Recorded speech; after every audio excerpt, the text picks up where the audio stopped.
নমস্কার বন্ধুরা, সবাই কেমন আছেন? আশা করছি সবাই খুব ভালো আছেন। তো আজকে আমি দারুণ একটা সবজি রেসিপি নিয়ে এসেছি, যেটা আপনারা গরম ভাতের সাথে খেতে পারবেন। এই রকম একটা সবজি পেলে আপনারা অনায়াসে এক থালা ভাত খেয়ে যেতে পারবেন। তো তার জন্য আমি এখানে নিয়েছি ঝিঙে। আপনারা ঝিঙে সহজেই বাজার থেকে পেয়ে যেতে পারবেন।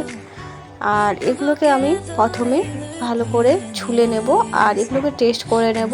মাঝে মধ্যে এরকম ঝিঙেগুলো তেতো হয়ে থাকে, তার জন্য আমি প্রথমে এগুলোকে ছুলে কেটে টেস্ট করে নেব। আর যেগুলো তেতো সেগুলো বাদ দিয়ে দেবো, আর ভালো যেগুলো বেরোবে সেগুলো আমি ছোট ছোট করে টুকরো করে কেটে নিয়েছি। আর এখানে কতগুলো আলু আমি ছোট ছোট করে টুকরো করে কেটে নিয়েছি। এরপর আমি এগুলোকে ভালো করে পরিষ্কার করে জল দিয়ে ধুয়ে নেব। আর আপনাদেরকে একবার মনে করে দিই, আমার ভিডিওটি যদি ভালো লেগে থাকে তাহলে অবশ্যই একটা লাইক ও শেয়ার করে দেবেন। আর আমি এখানে নিয়েছি পোস্ত। তো এখানে আমি প্রায় 25 গ্রামের মতো পোস্ত নিয়েছি। এই পোস্তটাকে আমি ভালো করে শিলপাটা দিয়ে বেটে নেব। আপনারা চাইলে মিক্সিং জারও বেটে নিতে পারবেন। আর আমি এখানে গ্যাসের উনুনে একটা কড়াই চাপিয়ে দিয়েছি।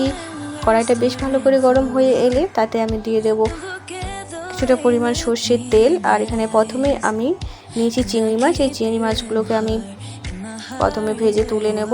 তার জন্য আমি তেলের মধ্যে দিয়ে দিয়েছি চিংড়ি মাছ। আর এখানে দিয়ে দেবো স্বাদ অনুযায়ী লবণ, আর দিয়ে দেবো সামান্য পরিমাণ হলুদ গুঁড়ো।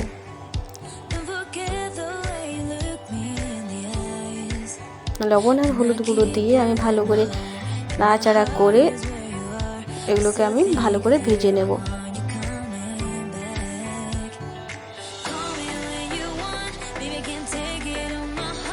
এগুলো সুন্দর করে লাল লাল ভাজা হয়ে এলে এগুলোকে আমি কড়াই থেকে তুলে নেব।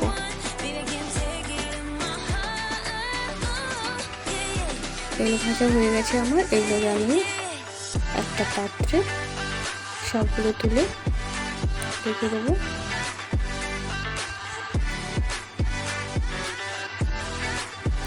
এরপর আমি ওই কড়াইয়ের মধ্যে আবারও কিছুটা পরিমাণ সর্ষের তেল দিয়ে দেব।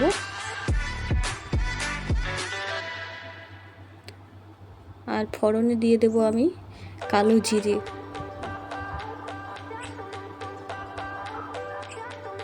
ফোড়নটা হয়ে এলে কেটে ধুয়ে রাখা ঝিঙে আর আলুগুলো আমি দিয়ে দেব তেলের মধ্যে। আর দিয়ে দেব সামান্য একটু লবণ। লবণটা দিয়ে ভালো করে আমি নাড়াচাড়া করে নেব, যাতে সবজির মধ্যে লবণটা ভালো করে লেগে যায়।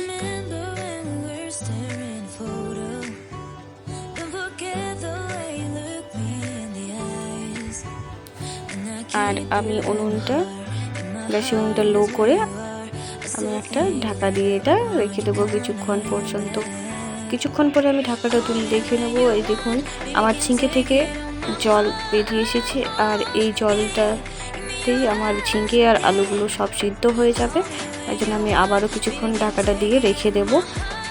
এখানে আমি কোনো জল ব্যবহার করিনি। ওই ঝিঙে থেকে বেরিয়ে আসা জলের মধ্যে আমার এই ঝিঙে আর আলুগুলো ভালো করে সিদ্ধ হয়ে গেছে। আর এখানে আমি দুটো কাঁচা লঙ্কা চিড়ে দিয়ে দেব। চাইলে আপনারা আরও ঝাল দিতে পারেন, যে পরিমাণে ঝাল খাবেন সেভাবে আপনারা কাঁচা লঙ্কা দেবেন। আর এখানে বেটে রাখা পোস্তটা আমি দিয়ে দেবো ঝিঙের মধ্যে। আর বাটিটাতে একটু জল দিয়ে ধুয়ে ওই জলটাও দিয়ে দেব। পোস্তটা দিয়ে আমি একটু নাড়াচাড়া করে নেব।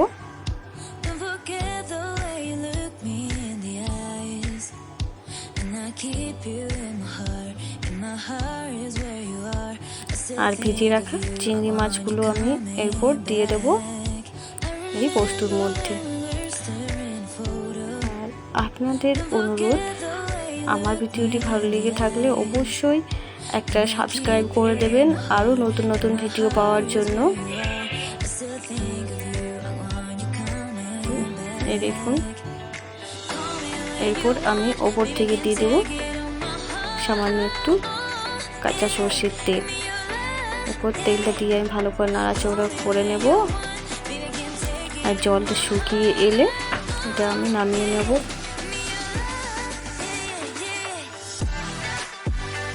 তো আমার রেডি ঝিঙে আলু আর চিংড়ি পোস্ত।